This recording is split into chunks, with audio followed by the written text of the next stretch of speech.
Millions of Chinese are taking to the streets to protest their country's harsh COVID-19 regulations, as well as vaccine mandates. Meanwhile, Canada's province of British Columbia is set to codify its own version upon its doctors, dentists, nurses, and other healthcare professionals. One America's Neil W. McCabe has more. The British Columbia New Democratic Party and its leader, Premier David Eby, are poised to codify in legislation new rules punishing any and all health professionals in the province who are not current with required vaccines, with loss of license, massive fines, and/or incarceration. Dr. William Mackis, a nuclear medicine radiologist and oncologist based in Alberta, told One American News his concerns about the clampdown in British Columbia. Section 49, for example, makes mandatory vaccinations. That includes COVID vaccines. It makes it a license requirement. So now, in order to have an active license to practice in BC, whether a doctor or a nurse, you will need to have the required COVID vaccinations that the government decides, maybe every 3 months if you need vaccines to keep your license active. Mackey said another section of Bill 36 authorizes jail sentences for up to 6 months for healthcare professionals making statements that contradict the province's own vaccine information, and also encourages healthcare professionals to snitch on each other.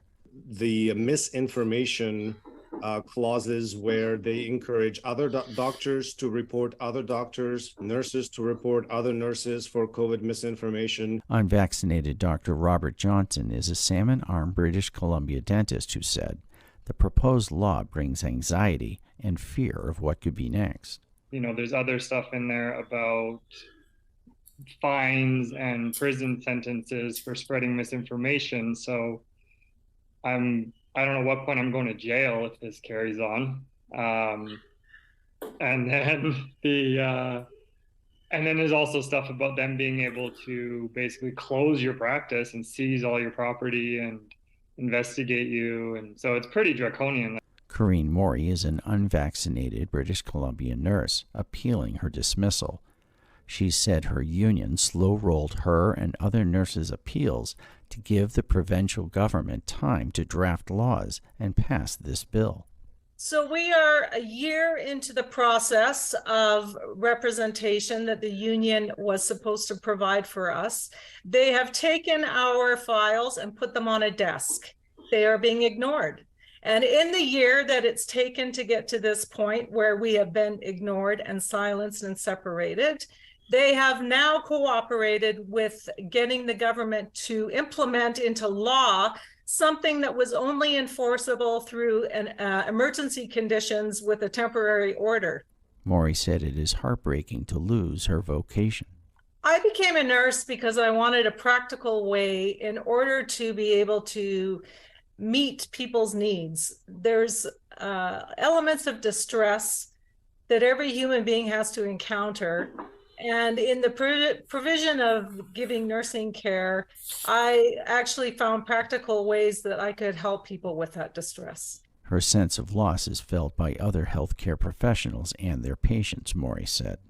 When I was removed out of the ability to practice my profession in this province, it stopped the flow of the capacity that I had to provide care for people who needed interventions.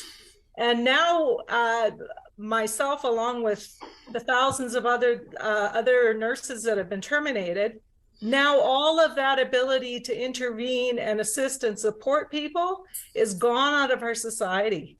The so-called Health Professionals and Occupations Act cleared one of its last hurdles, November 24th, when it passed its third reading in the provincial legislature. Reporting for One American News, Neil W. McCabe, North American Desk. It's the most wonderful time of the year.